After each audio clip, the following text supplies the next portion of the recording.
വയനാട്ടിലെ ദുരിതാശ്വാസ പ്രവർത്തനങ്ങൾക്ക് കേന്ദ്രം അനുവദിച്ച തുകയിൽ 2024 ഓഗസ്റ്റ് 1 വരെ കേരളം ചെലവാക്കാതെ 394.99 കോടി രൂപ ബാക്കിയുണ്ടെന്ന അക്കൗണ്ടന്റ് ജനറലിന്റെ കണ്ടെത്തൽ പറയുന്ന സത്യം എന്താണ്? കേരള സർക്കാർ കേന്ദ്രം തരുന്ന പണം പോലും ദുരിതാശ്വാസ പ്രവർത്തനങ്ങളിലേക്ക് ചെലവാക്കുന്നില്ല എന്നല്ലേ? വയനാട്ടിലെ ദുരിതബാധിതരെ സഹായിക്കുവാൻ കേന്ദ്ര സർക്കാർ ഒന്നും ചെയ്യുന്നില്ല എന്ന ആക്ഷേപത്തിന് മറുപടിയായി കേന്ദ്ര ആഭ്യന്തര സഹമന്ത്രി നിത്യാനന്ദ റായ് സംസ്ഥാന മുഖ്യമന്ത്രിക്കും കേരള സർക്കാരിന്റെ ഡൽഹിയിലെ പ്രതിനിധി പ്രൊഫസർ കെ.വി. തോമസിനും അയച്ച കത്തിലുള്ള വിവരമാണിത്. ദുരിതാശ്വാസ പ്രവർത്തനങ്ങൾക്കായി 2024-25 സ്റ്റേറ്റ് ഡിസാസ്റ്റർ ഫണ്ടിലേക്ക് കേന്ദ്രം 384 കോടി രൂപ അനുവദിച്ചെന്നും AGയുടെ കണക്കനുസരിച്ച് കേന്ദ്രം നേരത്തെ അനുവദിച്ച ഫണ്ടിലുള്ള ചെലവാക്കാത്ത 394.99 കോടി രൂപ കൂടി ചേരുമ്പോൾ 778 കോടി രൂപ അടിയന്തര പ്രവർത്തനങ്ങൾക്കായി കേരള സർക്കാരിന്റെ കൈവശം ഉണ്ടെന്നും കേന്ദ്രമന്ത്രി ചൂണ്ടിക്കാണിക്കുന്നു. 231 പേർ മരിക്കുകയും 47 പേരെ കാണാതാവുകയും 900 വീട്ടുകാർ ദുരിതബാധിതരാവുകയും ചെയ്ത ഈ വർഷമുണ്ടായ വയനാട് ദുരന്തം സമാനതകളില്ലാത്ത ദുരന്തമാണ്. കേന്ദ്രത്തിൽ നിന്നും കൂടുതൽ സഹായത്തിന് കേരളത്തിന് അർഹതയുണ്ട്. അതിനായി ശബ്ദം ഉയർത്തുന്നവർ തന്നെ ചോദിച്ചു പോകുന്ന ചോദ്യമാണ്, എല്ലാ വർഷവും ദുരന്തങ്ങൾ ആവർത്തിക്കുന്ന കേരളത്തിൽ ദുരിതാശ്വാസ പ്രവർത്തനത്തിന് കിട്ടിയ പണത്തിൽ 395 കോടി രൂപ എങ്ങനെ മിച്ചം വന്നു? ആരും വിശദീകരിക്കുന്നില്ല.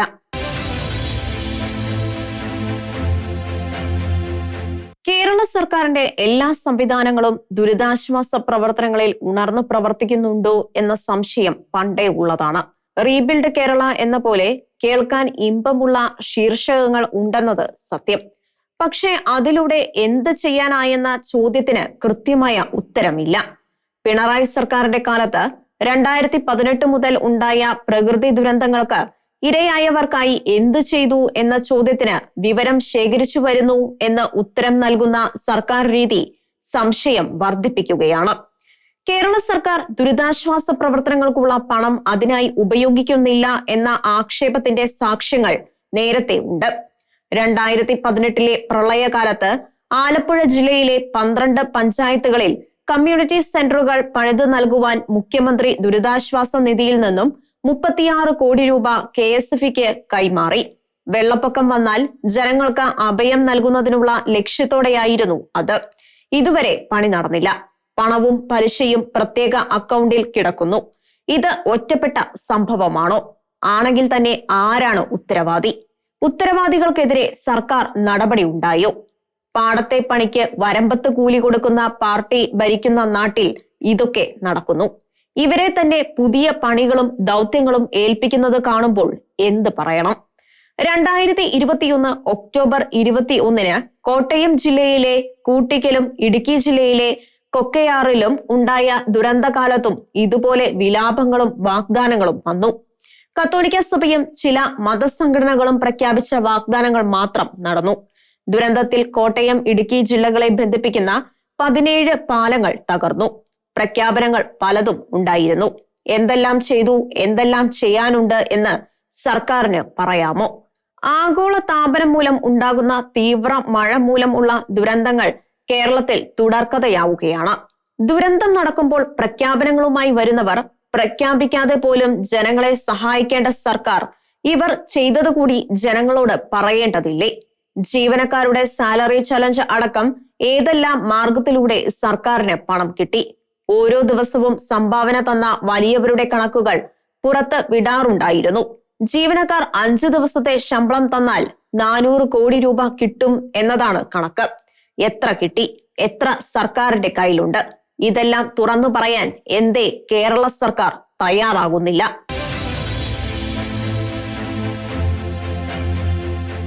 ദുരന്തകാലത്ത് അമ്പരപ്പിക്കുന്ന സഹായങ്ങളല്ലേ വയനാട്ടിലെ ജനങ്ങൾക്കായി സുമനസ്സുകൾ നടത്തിയത്. 100 വീതം വീടുകൾ ഉണ്ടാക്കി തരാം എന്ന് പറഞ്ഞവരിൽ കോൺഗ്രസ് നേതാവും വയനാട്ടിലെ MP-യുമായ രാഹുൽ ഗാന്ധിയും കർണാടകത്തിലെ മുഖ്യമന്ത്രി സിദ്ധരാമയ്യയും മുസ്ലിം ലീഗും കേരളത്തിലെ കത്തോലിക്ക മെത്രാന്മാരും ഉണ്ട്. ഇത് തന്നെ 400 വീടുകളായി. ഉന്നത വിദ്യാഭ്യാസ മന്ത്രി R. ബിന്ദു, കോളേജുകളിലെ നാഷണൽ സർവീസ് സ്കീമുകൾ മുഖേന 15 വീടുകളാണ് വാഗ്ദാനം ചെയ്തിരിക്കുന്നത്. ബോബി ചെമ്മണ്ണൂരും 100 വീടും സ്ഥലവും വാഗ്ദാനം ചെയ്യുന്നു. അതായത് വീടുകളുടെ എണ്ണം 650 ആയിരിക്കുന്നു. മലയാളത്തിലെ ഒരു ചാനൽ ഉടമകൾ വാഗ്ദാനം ചെയ്തതായി മാധ്യമങ്ങളിൽ കണ്ടത് 500 വീടുകളും സ്ഥലവുമാണ്. ശോഭ ഗ്രൂപ്പ് 50 വീട്, KGA ഗ്രൂപ്പ് 50 വീട്, ഗോകുലം ഗ്രൂപ്പ് 25 വീട്, DYFI 25 വീട്, ഇങ്ങനെ പോകുന്നു പ്രഖ്യാപനങ്ങൾ. അതായത് ഏകദേശം 1500 വീടുകൾക്കുള്ള വാഗ്ദാനങ്ങൾ ഇതിനകം ഉണ്ടായി കഴിഞ്ഞു. 1ഉം 2ഉം വീടുകൾ വാഗ്ദാനം ചെയ്തവർ വേറെയുമുണ്ട്. മറ്റ് പാർട്ടിക്കാരേക്കാൾ കുറയാത്ത സഹായവുമായി എത്തുമെന്ന് BJPയുടെ സംസ്ഥാന അധ്യക്ഷനും വാഗ്ദാനം ചെയ്തിട്ടുണ്ട്. പുനരധിവാസത്തിനായി കോഴിക്കോട് രൂപത വക സ്ഥലം കൊടുക്കാമെന്ന് ബിഷപ്പ് വർഗീസ് ചക്കാലയ്ക്കൽ വാഗ്ദാനം ചെയ്തിട്ടുണ്ട്. പുനരധിവാസ പ്രവർത്തനങ്ങൾക്ക് സർക്കാർ ആവശ്യപ്പെടുന്ന സഹായം മാനന്തവാടി രൂപതയും വാഗ്ദാനം ചെയ്തു. സർക്കാർ നിർദ്ദേശിക്കുന്ന സ്ഥലത്ത് പുനരധിവാസ പ്രവർത്തനങ്ങൾക്ക് തയ്യാറാണെന്ന് കാന്തപുരം മുസ്ലിയാരും അറിയിച്ചിട്ടുണ്ട്. പുനരധിവാസ പാക്കേജിൽ നിർമ്മിക്കുന്ന മുഴുവൻ വീടുകൾക്കും ആവശ്യമായ ഫർണിച്ചറുകൾ നൽകുമെന്ന് furniture manufacturers and merchants welfare association വാഗ്ദാനം ചെയ്തിരിക്കുന്നു. ഒരു വീട്ടിലേക്ക് ആവശ്യമായ കട്ടിൽ, കിടക്ക, തലയണകൾ, ബെഡ്ഷീറ്റ്, ഡൈനിങ് ടേബിൾ, 4 ഡൈനിങ് കസേരകൾ, 2 അലമാര, 2 പ്ലാസ്റ്റിക് ആം ചെയർ, ഡ്രോയിങ് റൂമിൽ 4 കസേര, ടീപ്പോയ്, ഡോർമാറ്റുകൾ എന്നിവയാണ് ഫ്യൂമ നൽകുന്ന 3 കോടിയിലേറെ രൂപ വില വരുന്ന ഫർണിച്ചറുകൾ. രാജ്യസഭ MP ജോസ് കെ മാണി തനിക്ക് വികസന പ്രവർത്തനങ്ങൾക്കായി ലഭിക്കുന്ന ഫണ്ടിന്റെ 1 കോടി ഉരുൾപൊട്ടൽ ദുരിതാശ്വാസ നിധിയിലേക്ക് നീക്കിവെച്ചു. രാജ്യസഭ MPമാരും അനുകരിക്കേണ്ടതാണിത്. അവർക്ക് ഏത് മണ്ഡലത്തിലും തുക വിനിയോഗിക്കാം എന്നാണല്ലോ ചട്ടം. ഇത്തരം വലിയ ദുരന്തത്തിന്റെ പശ്ചാത്തലത്തിൽ രാജ്യസഭ MPമാർ അവരുടെ 1 വർഷത്തെ MP ഫണ്ട് മുഴുവൻ വയനാടിനായി നീക്കിവെച്ചാൽ വലിയ സഹായമാവില്ലേ? അങ്ങനെ വേറെ ആരെങ്കിലും ചെയ്തു? ദുരന്തകാലത്ത് മുഖ്യമന്ത്രിയുടെ ദുരിതാശ്വാസ നിധിയിലേക്ക് സർക്കാരിനും ദുരിതാശ്വാസ പ്രവർത്തനങ്ങൾ നടത്തുന്നു എന്ന് പറഞ്ഞ് പണം സമാഹരിച്ച സ്വകാര്യ ഏജൻസികൾക്കും എല്ലാം പണം കിട്ടി. കിട്ടിയ പണം എന്തു ചെയ്തു? വാഗ്ദാനം ചെയ്ത വീടുകൾ എന്തായി? ജനങ്ങളോട് പറയണം. വാഗ്ദാനം ചെയ്തവരോട് സർക്കാർ കണക്ക് ചോദിക്കണം. അവർ തരുന്ന വിവരങ്ങൾ ജനങ്ങളെ അറിയിക്കണം. ദുരന്തങ്ങളെ കച്ചവട സാധ്യതകളാക്കുന്നു എന്ന ഭയം സാധാരണക്കാരന് ഉണ്ടാകുന്നുണ്ട്.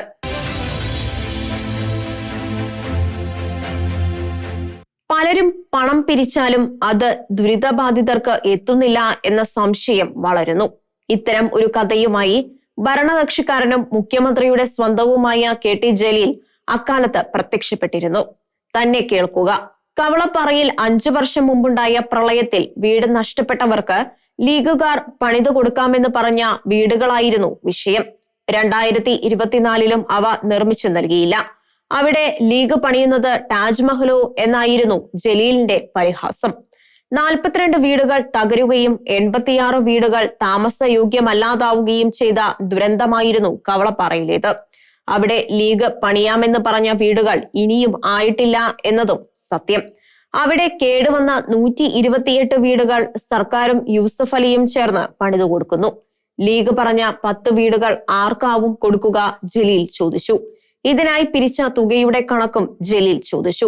അതോടെ ലീഗ് നേതാവ് വഹാബ് രംഗത്ത് വന്നു.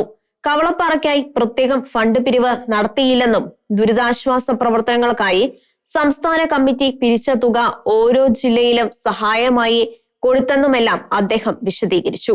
കവളപ്പാറക്കാർക്കായി പണിയുന്ന 10 വീടുകൾ ഉടൻ കൈമാറും എന്നും അദ്ദേഹം അറിയിച്ചു.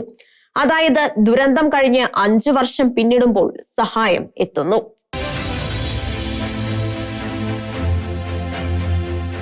ഈ പശ്ചാത്തലത്തിലാണ് ഫിലോകാലിയ എന്ന സന്നദ്ധ സംഘടന വയനാട്ടിൽ 12 വീട് നിർമ്മിച്ചു കൊടുത്ത് ചരിത്രം കുറിച്ചത്. മറ്റുള്ളവരെല്ലാം സമാഹരിച്ച തുക എന്ത് ചെയ്തു? മനുഷ്യഹൃദയങ്ങളെ വല്ലാതെ നോവിച്ചുകൊണ്ട് നാട്ടിൽ ഉണ്ടാകുന്ന ഉരുൾപൊട്ടലുകളിൽ എല്ലാം നഷ്ടപ്പെട്ടവർക്കായി ഒഴുകിയെത്തുന്ന മനുഷ്യസ്നേഹം ആർക്കുവേണ്ടി തുടിക്കുന്നുവോ ആ ജീവിതങ്ങൾക്ക് സംലഭ്യമാക്കുവാൻ വേണ്ട അതിശീഘ്രമായ ക്രമീകരണങ്ങൾ നടത്തുവാൻ സർക്കാരിനാവണം. ഇക്കാര്യത്തിൽ വലിയ സംശയങ്ങൾ ഉയരുന്നു. ദുരിതാശ്വാസ നിധി വകമാറ്റുന്നത് ചതിയാണ്. ദുരിതം അനുഭവിക്കുന്ന ജനങ്ങളെ സഹായിക്കുന്നതിനുള്ളതാണ് മുഖ്യമന്ത്രിയുടെ ദുരിതാശ്വാസ നിധി. അത് പൊതുവായ നിധിയാണ്. ദുരന്തകാലത്ത് ഇതിലേക്ക് കിട്ടുന്ന തുക വകമാറ്റുന്നതായി സംശയമുണ്ട്. പാവപ്പെട്ട പെൺകുട്ടികളുടെ വിവാഹ ചെലവിനും വലിയ പണച്ചെലവുള്ള ചികിത്സകൾക്ക് പോലും സഹായം കൊടുക്കുന്നത് ഈ നിധിയിൽ നിന്നുമാണ്. ഈ നിധിയും ഓരോ ദുരന്തങ്ങൾക്കായി സമാഹരിക്കുന്ന തുകയും ഒന്നിപ്പിക്കുന്നത് തന്നെ ചതിയല്ലേ? അകാലത്തിൽ മരിച്ച 2 ഇടത് രാഷ്ട്രീയ നേതാക്കളുടെ കുടുംബങ്ങൾക്ക് നിധിയിൽ നിന്നും നൽകിയ സഹായം വിവാദമായത് അതുകൊണ്ടാണ്.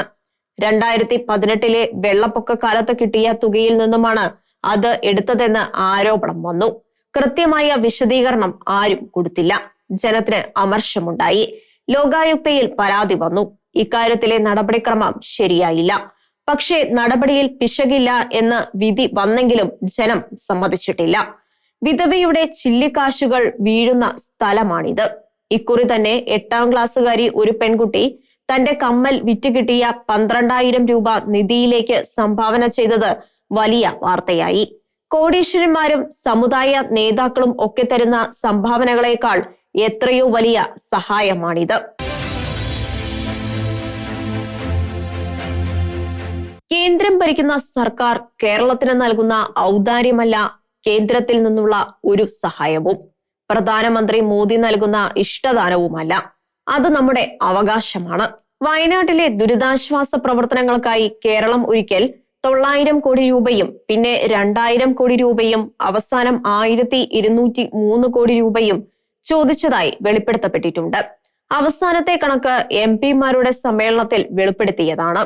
ചില സംസ്ഥാനങ്ങൾ ഒന്നും ചോദിക്കാതിരുന്നിട്ടും കൊടുത്തു എന്നും നമുക്ക് ചോദിച്ചിട്ടും തരുന്നില്ല എന്നും മുഖ്യമന്ത്രി MP-മാരോട് പറഞ്ഞു. പക്ഷേ സഹായം കിട്ടുന്നതിന് ചില നടപടിക്രമങ്ങൾ കേന്ദ്രവും സംസ്ഥാനവും പാലിക്കേണ്ടതുണ്ട്. അടുത്ത കാലത്ത് മുൻ കേന്ദ്രമന്ത്രി മുരളീധരൻ ഉയർത്തിയ ചോദ്യമുണ്ട്. കേന്ദ്ര സഹായം കിട്ടുന്നതിന് കേരളം കൊടുക്കേണ്ടത് PDNA റിപ്പോർട്ട് കൊടുത്തോ എന്നായിരുന്നു ചോദ്യം. ദുരന്താനന്തര വിലയിരുത്തൽ റിപ്പോർട്ടാണിത്. ധനമന്ത്രി മറുപടി പറഞ്ഞില്ല. അതിനർത്ഥം അത് കൊടുത്തിട്ടില്ലെന്നല്ലേ? അദ്ദേഹത്തിന് ഉറപ്പില്ല എന്നാവാം. അതായത് ഇത്തരം കാര്യങ്ങളിൽ ജാഗ്രത കുറവുണ്ട് എന്ന് വ്യക്തം.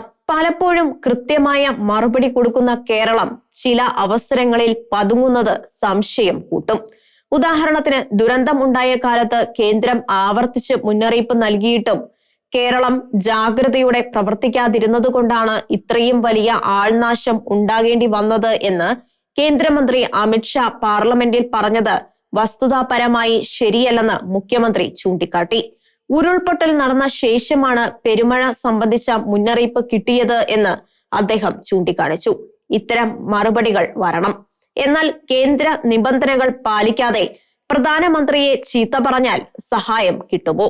ദുരന്തമറിഞ്ഞ് കേരളത്തിൽ പറന്നെത്തിയ പ്രധാനമന്ത്രി ഫോട്ടോഷൂട്ടിന് വന്നതായിരുന്നോ എന്ന് ചോദിക്കുന്ന കോൺഗ്രസുകാരും മൃതദേഹങ്ങൾ കണ്ട് ആസ്വദിക്കുവാൻ വന്നതായിരുന്നോ എന്ന് ചോദിക്കുന്ന കമ്മ്യൂണിസ്റ്റുകാരും കേരളത്തിന് അപമാനമല്ലേ?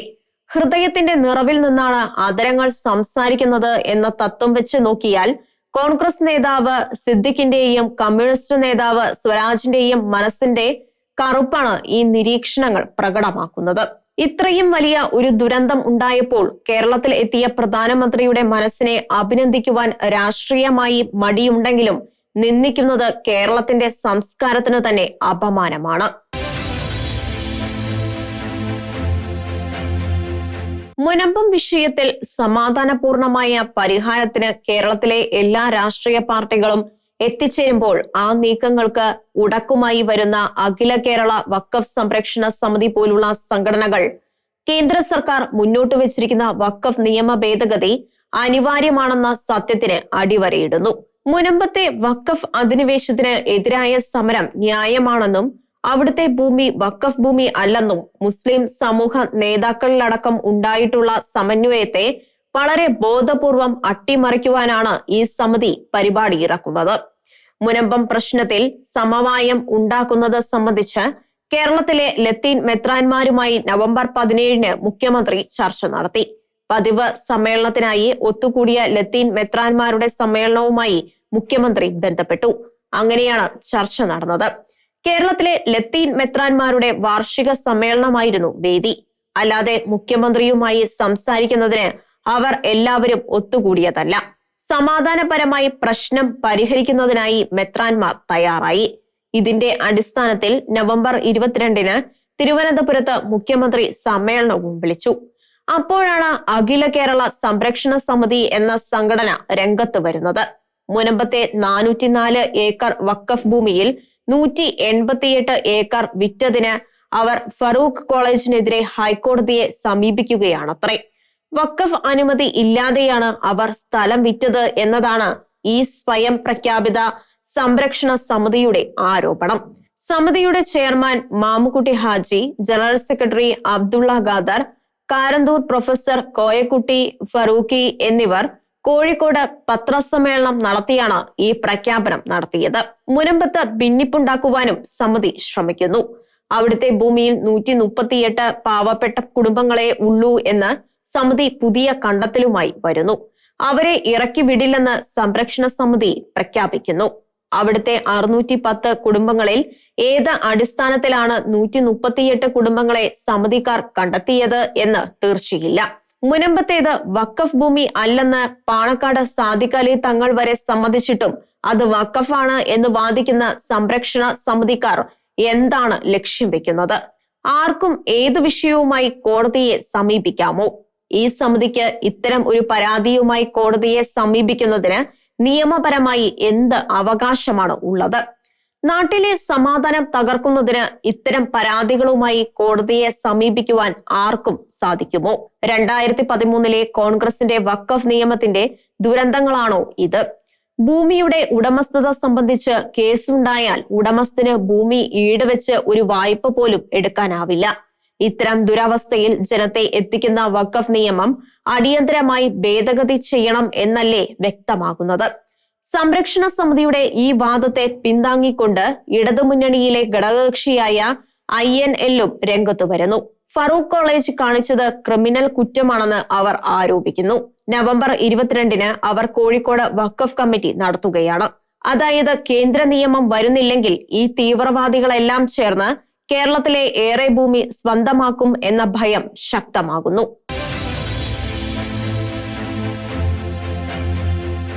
മുനമ്പം വഖഫ് ഭൂമിയാക്കിയത് ആരാണ് എന്ന കാര്യത്തിൽ കേരളത്തിലെ വഖഫ് ബോർഡിന്റെ മുൻ ചെയർമാൻമാർ തമ്മിൽ തർക്കിക്കുകയാണ്. ഇതേക്കുറിച്ച് പഠനം നടത്തിയ ഫാദർ ജോഷി മയ്യാറ്റിൽ 2024 നവംബർ 20 ദീപികയിൽ എഴുതിയ ലേഖനത്തിൽ ചൂണ്ടിക്കാണിക്കുന്നു. 2019 സയ്യദ് റഷീദ് അലിയാണ് ഇങ്ങനെ ചെയ്തത് എന്ന് ഒരു കൂട്ടർ. അല്ല, അതിനു മുൻപ് TK ഹംസയാണ് ഇങ്ങനെ ചെയ്തത് എന്ന് റഷീദ് അലി. ഞാനല്ലെന്ന് ഹംസ. 2014 മുതൽ 2019 വരെ റഷീദ് അലി ആയിരുന്നു ചെയർമാൻ. 2019 മുതൽ 2023 വരെ ഹംസയും. ഏതായാലും ചെയ്തത് ശരിയായില്ല എന്ന കാര്യത്തിൽ ഇവർ യോജിക്കുന്നു. എന്നാൽ 2009 അന്നത്തെ വഖഫ് CEO ആയിരുന്ന BM ജമാൽ ഇങ്ങനെ ഒരു ഉത്തരവ് ഇറക്കിയിട്ടുണ്ട്. 2001 മുതൽ 2016 വരെ അദ്ദേഹമായിരുന്നു CEO. 2018 മുതൽ 22 വരെ വീണ്ടും ഈ പദവി അദ്ദേഹത്തെ തേടി വന്നു. നിലവിലുള്ള വഖഫ് നിയമം അനുസരിച്ച് പോലും ഒരു വസ്തു വഖഫായി പ്രഖ്യാപിക്കുന്നതിന് മുൻപ് സർവേ കമ്മീഷണർ സർവേ നടത്തണം. 2019 മുൻപോ പിൻപോ മുനമ്പത്ത് ഇത്തരം ഒരു അന്വേഷണം നടന്നില്ല. അത് നടത്താതിരുന്നാൽ പ്രഖ്യാപനം അസാധുവാകും. സുപ്രീം കോടതി വിധിയാണിത്. മുനമ്പം ഭൂമി വഖഫായി സമർപ്പിക്കുവാൻ പോലും കഴിയാത്ത ഭൂമിയാണ്. കാരണം ഈ ഭൂമി ഫറൂഖ് കോളേജിന് നൽകിയ സിദ്ദിഖ് സേട്ടിന് അതിനുള്ള അവകാശം ഉണ്ടായിരുന്നില്ല. 1951 മാർച്ച് 28 ഫറൂഖ് കോളേജാണ് സ്ഥലത്തിന്റെ പട്ടയം പറവൂർ തഹസിൽദാരിൽ നിന്നും വാങ്ങിയത്. 1902 തിരുവിതാംകൂർ മഹാരാജാവിൽ നിന്നും സത്താർ സേട്ട് പാട്ടത്തിനെടുത്ത ഭൂമിയാണിത്. അതാണ് സിദ്ദിഖ് സേട്ട് ദാനം കൊടുത്തത്. സത്താർ സേട്ടുവിന്റെ ഭൂമി എങ്ങനെ സിദ്ദിഖ് സേട്ടു വഖഫ് ചെയ്തു? ഇവർ തമ്മിൽ ഒരു ബന്ധവുമില്ലെന്ന് സത്താർ സേട്ടിന്റെ കൊച്ചുമകൾ ഷംഷദ പറയുന്നു. 1961 മുനമ്പത്ത് നാട്ടുകാരും ഫറൂഖ് കോളേജും തമ്മിൽ ഉണ്ടായ പ്രശ്നത്തെക്കുറിച്ച് CG ജനാർദ്ദനൻ നിയമസഭയിൽ ഉന്നയിച്ച അടിയന്തര പ്രമേയത്തിന് മറുപടി പറഞ്ഞ ആഭ്യന്തരമന്ത്രി PT ചാക്കോ മുനമ്പത്തെ ഭൂമി വഖഫാണെന്നല്ല ഫറൂഖ് കോളേജ് വകയാണ് എന്നാണ് പറഞ്ഞത്. 1975 ഹൈക്കോടതി വിധിയും ഈ ഭൂമി വഖഫാണെന്നല്ല പകരം ഇഷ്ടദാനമാണെന്ന് പറഞ്ഞു. വഖഫ് ആധാരം എന്നെഴുതിയത് കൊണ്ട് മാത്രം ഒരു ആധാരവും വഖഫാകില്ല. ഫറൂഖ് കോളേജിന് അവകാശവും അധികാരവും ഉണ്ടായിരുന്നത് കൊണ്ടാണ് ഭൂമി വിറ്റത്. സ്ഥലം വിറ്റുകിട്ടിയ പണം കൊണ്ട് ട്രെയിനിങ് കോളേജ് തുടങ്ങുകയായിരുന്നു. മുനമ്പം വഖഫ് ഭൂമി എന്ന് ആദ്യം പറഞ്ഞത് 2008 അതും പോപ്പുലർ ഫ്രണ്ടുകാരുടെ പത്രമായ തേജസ്. 2009 സെപ്റ്റംബർ 24 വഖഫ് ബോർഡ് ഇങ്ങനെ പ്രഖ്യാപിച്ചത്. 2019 വഖഫ് രജിസ്ട്രിയിൽ ചേർത്തു. അതുകൊണ്ട് മുനമ്പത്തെ ഭൂമി വഖഫ് ഭൂമിയല്ല, അച്ഛൻ സംശയലേശമില്ലാതെ ചൂണ്ടിക്കാണിക്കുന്നു. ഏതാണ്ട് എല്ലാവർക്കും ബോധ്യമുള്ള ഈ സത്യത്തെയാണ് സംരക്ഷണ സമിതിക്കാർ വെല്ലുവിളിക്കുന്നത്.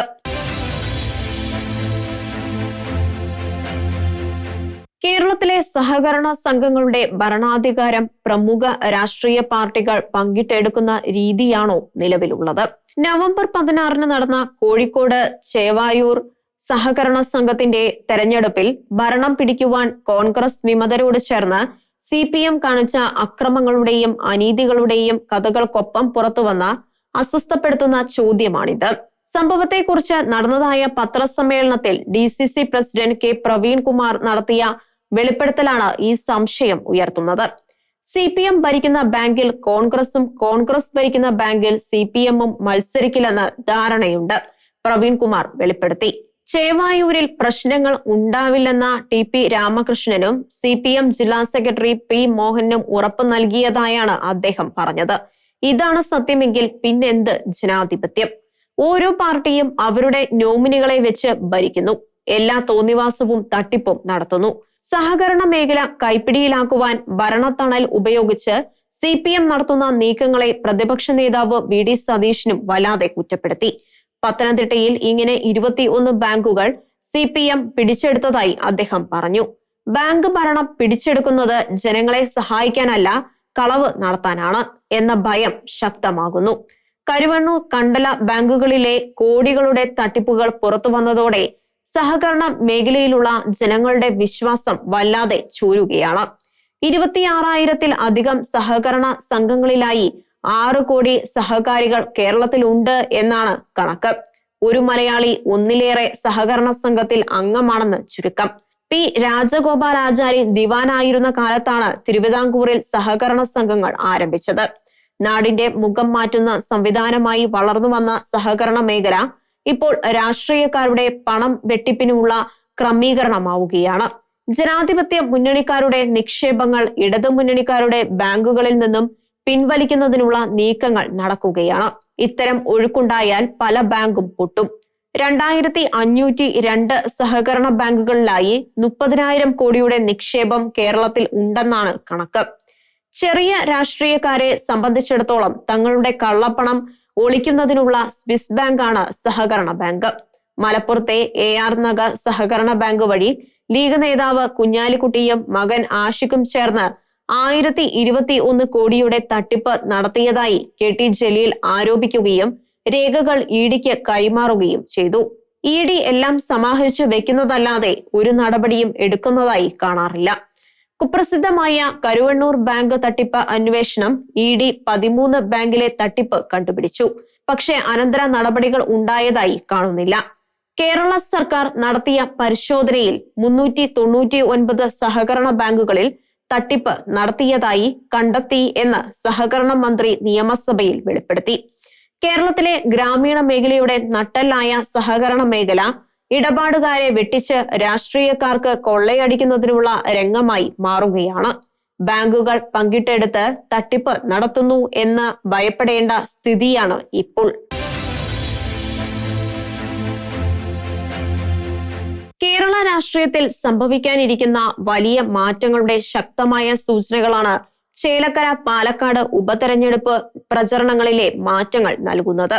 കടുത്ത മുസ്ലിം പ്രീണനത്തിലൂടെ വോട്ട് പിടിക്കാൻ നോക്കുന്നതിലധികം അപകടം ഇരുമുന്നണിയും തിരിച്ചറിഞ്ഞതിന്റെ സൂചനകളായി. മുനമ്പം പ്രശ്നം സമാധാനപരമായി പരിഹരിക്കുന്നതിന് കോൺഗ്രസും ലീഗും കളത്തിലിറങ്ങിയതിന് കൃത്യമായ അടയാളമായി. മുനമ്പത്തെ ഭൂമി വഖഫല്ല എന്ന ലീഗ് അധ്യക്ഷൻ പാണക്കാട് സാദിഖ് അലി തങ്ങൾ തന്നെ സമ്മതിച്ചത് വലിയ അടയാളമാണ്. ഈ നീക്കം CPM-നെ വല്ലാതെ വെട്ടിലാക്കി. മുസ്ലിം പ്രീണനത്തിന് നടത്തിയിരുന്ന സമീപനങ്ങളിൽ അവരും മാറ്റം വരുത്തി. തെരഞ്ഞെടുപ്പിന് തൊട്ടുമുമ്പ് സമാപിച്ച നിയമസഭാ സമ്മേളനത്തിൽ വഖഫ് നിയമം പാസാക്കരുതെന്ന ഏകകണ്ഠമായ കേന്ദ്രത്തോട് അഭ്യർത്ഥിച്ചവർക്ക് മുനമ്പം പോലുള്ള സംഭവങ്ങളിൽ ആ നിലപാട് തുടരാനാവാതെ വന്നു. കോൺഗ്രസിനും CPM-നും എതിരെ ക്രൈസ്തവരുടെയും ഹിന്ദുക്കളുടെയും മനസ്സിൽ ഒന്നുപോലെ അമർഷമുണ്ടാക്കിയ സമീപനമായിരുന്നു ഇരു കൂട്ടരുടെയും. കോൺഗ്രസിലും ലീഗിലും വന്ന മാറ്റം CPM-നെ വല്ലാതെ വെട്ടിലാക്കി. ഒപ്പം ലോക്സഭാ തെരഞ്ഞെടുപ്പ് ഫലം കൊടുത്ത തിരിച്ചറിവും CPM-നെ ജാഗ്രതയുള്ളവരാക്കി. മുസ്ലിം പ്രീണനം കാരണം അവരുടെ അണികളിൽ നിന്നും ഉണ്ടായ ഒഴുക്ക് തടയണമെന്ന് അവർക്ക് മനസ്സിലായി. അവർ നയം മാറ്റി. വഖഫ് ബോർഡും മുനമ്പത്തെ നാട്ടുകാരുമായുള്ള വിഷയത്തിൽ കടുത്ത മുസ്ലിം അനുകൂല നിലപാട് എടുക്കാതെ മാറി നിന്നു. പൊതുസമൂഹത്തിൽ ഉയർന്നു വരുന്ന വികാരം മനസ്സിലാക്കി മുനമ്പം പ്രശ്നം പരിഹരിക്കുന്നതിന് മുഖ്യമന്ത്രി മുൻകൈയെടുത്തു. വഖഫ് നിയമം നിലനിൽക്കുന്നിടത്തോളം കാലം ഏറെ ബുദ്ധിമുട്ടുള്ള സംഗതിയാണ് അതെന്ന് മുഖ്യമന്ത്രിക്ക് അറിയാം. എങ്കിലും കടുത്ത മുസ്ലിം അനുകൂല നിലപാടിൽ നിന്നും മാറി. പാലക്കാട് പിടിക്കുവാൻ CPM വല്ലാത്ത കളിയാണ് കളിച്ചത്. ഇന്നലെ വരെ CPM-നെതിരെ വിഷം വമിച്ചുകൊണ്ടിരുന്ന കോൺഗ്രസ് നേതാവിനെ സ്ഥാനാർത്ഥിയാക്കി. ഒറ്റ രാത്രി കൊണ്ട് അദ്ദേഹം പുരോഗമനക്കാരനായി. അദ്ദേഹം പറഞ്ഞതെല്ലാം അദ്ദേഹം വിഴുങ്ങി. CPM മറക്കുകയും ചെയ്തു. അദ്ദേഹത്തെ ചുമലിലേറ്റി അവർ പ്രചാരണം നടത്തി. അദ്ദേഹം കോൺഗ്രസിൽ നിന്നും പിടിക്കുന്ന വോട്ടുകളാവും അവർ നോക്കിയത്. കോൺഗ്രസും വിട്ടില്ല. BJP-യുടെ താരമായ സന്ദീപ് വാര്യരെ അവർ ചൂണ്ടിയെടുത്തു. അത് നല്ല നീക്കം തന്നെ ആയിരുന്നെങ്കിലും സന്ദീപ് വാര്യർ പാണക്കാട് പോയി നേർച്ചയിട്ടത് ലീഗ് വിധേയത്വം തന്നെയാണ്. ഇത്ര ഭയമോ കോൺഗ്രസിന് ലീഗിനെ എന്ന ചോദ്യം സ്വാഭാവികമായും ഉയരുന്നു. 2010-ൽ PJ ജോസഫ് കേരള കോൺഗ്രസ് മാണിയിൽ തിരിച്ചു വന്നത് കോൺഗ്രസിന് തീരെ പിടിച്ച സംഭവമായിരുന്നില്ല. എന്നിട്ടും ഇന്ദിരാഭവനിൽ പോയി മാപ്പ് പറയാൻ മാണി ജോസഫിനെ വിട്ടില്ല. പക്ഷേ അത്രയും ധൈര്യം സതീഷിനില്ല. സന്ദീപ് ഒറ്റ ദിവസം കൊണ്ട് വിദ്വേഷത്തിന്റെ കടയിലെ സെയിൽസ്മാൻ കുപ്പായം അഴിച്ചുമാറ്റി സ്നേഹത്തിന്റെ കടയിലെ വിൽപ്പനക്കാരനായി. മുസ്ലിം സംഘടനയായ സമസ്ത കേരളത്തിന്റെ സൂര്യ തേജസ് ആണെന്ന് വരെ വാര്യർക്കും മനസ്സിലായി. അദ്ദേഹത്തെ CPM-ഉം ലക്ഷ്യം വെച്ചിരുന്നതാണ്. കിട്ടാതായപ്പോൾ അദ്ദേഹം അവർക്ക് വല്ലാത്തവനായി. എങ്ങനെ അദ്ദേഹത്തിന്റെ ചാട്ടം തങ്ങൾക്ക് അനുകൂലമാക്കാം എന്നായി നോട്ടം. വിദ്വേഷത്തിന്റെ കടയിലെ വിൽപ്പനക്കാരനായിരുന്ന കാലത്തെ അദ്ദേഹത്തിന്റെ ഫോട്ടോകൾ തപ്പിപ്പെറുക്കി പ്രചരിപ്പിക്കുകയാണ്. അതും കടുത്ത മുസ്ലിം തീവ്രവാദ പത്രങ്ങളിൽ പരസ്യം കൊടുത്തുകൊണ്ട്. ഇതോടെ എതിരാളികൾക്കെതിരെ CPM ഉയർത്തിയ വർഗീയ പ്രചാരകർ എന്ന ആരോപണം കാറ്റഴിച്ചു വിട്ട ബലൂൺ പോലെയായി. സന്ദീപ് വാര്യരെ കുറിച്ച് അത്തരമൊരു പരസ്യം ഇറക്കിയതിൽ സമസ്ത ഖേദവും പ്രകടിപ്പിച്ചു. ഓരോരുത്തരും പണ്ട് എങ്ങനെയായിരുന്നു എന്നത് നോക്കിയല്ല, ഇപ്പോൾ എങ്ങനെയാണ് എന്ന് നോക്കിയാണ് വോട്ട് ചെയ്യേണ്ടതെന്ന് വിശദീകരണവും കൊടുത്തു. ഇത് സരിനും ഗുണകരമായി. ക്രൈസ്തവരുടെ വീട്ടിൽ ചെല്ലുമ്പോൾ അരുവിത്ര വല്യച്ഛനെയും ഹൈന്ദവരുടെ വീട്ടിൽ ചെല്ലുമ്പോൾ അയ്യപ്പനെയും കാണിച്ച് ധർമ്മം നേടുന്ന പാഷാണം വർഗീയെ പോലെയായി സന്ദീപ് വാര്യർ. അദ്ദേഹം ഇപ്പോൾ പുതിയ മനുഷ്യനായി. സരനും സന്ദീപും എങ്ങനെ പുതിയ മനുഷ്യരായി? തങ്ങൾക്ക് അധികാരം കിട്ടാൻ പുതിയ വേഷം ആവശ്യപ്പെടുമെന്ന് മനസ്സിലായപ്പോൾ ഇന്നലെ വരെ ഇട്ടിരുന്ന വസ്ത്രം അവർ വലിച്ചെറിഞ്ഞു. പുതിയ വസ്ത്രം ധരിച്ചു. ഇവിടെ കാര്യങ്ങൾ ശരിയല്ലെന്ന് വരുമ്പോൾ ഈ നടപടി ആവർത്തിക്കുകയും ചെയ്യാം. കോൺഗ്രസിൽ നിന്നും CPM-ലെത്തിയ സരിന് ഇനി ഒരു ഓപ്ഷൻ കൂടിയുണ്ട്, BJP. SFI-യിൽ നിന്നും BJP വഴി കോൺഗ്രസിൽ എത്തിയ സന്ദീപിന് പക്ഷേ ഇനിയുള്ള ചാട്ടങ്ങളെല്ലാം ഹോം കമ്മിങ് ആവും. അദ്ദേഹത്തിന് പരിചയമുള്ള തറവാട്ടിലേക്കുള്ള മടക്കം. വിശാലമായ അർത്ഥത്തിൽ സന്ദീപും സരിനും ഇന്ത്യ മുന്നണിയിൽ എത്തുകയാണ്. അത് ഇന്ത്യ മുന്നണിയെ സ്നേഹിക്കുന്നവർക്ക് നല്ല വാർത്തയാണ്. സരിൻ ഇന്ത്യ മുന്നണിയിലെ വലിയ പാർട്ടി വിട്ടെങ്കിലും ചെറിയ പാർട്ടിയിൽ തന്നെ നിലനിൽക്കുന്നു. വലയിൽ നിന്ന് പോയാലും കുളത്തിൽ തന്നെയുണ്ട്. സന്ദീപ് BJP-യിൽ നിന്നും ഇന്ത്യ മുന്നണിയിൽ എത്തുന്നു. കോൺഗ്രസിൽ വരുന്നവരെല്ലാം പാണക്കാട്ട് പോയി ഒപ്പിടണം എന്ന് വരുന്നത് കോൺഗ്രസിന് വോട്ട് കളയുന്ന കളി തന്നെയാണ്. പാലക്കാട് എന്ത് സംഭവിച്ചാലും മറ്റിടങ്ങളിൽ അതിനെതിരായ ചിന്ത ഉണ്ടാവും.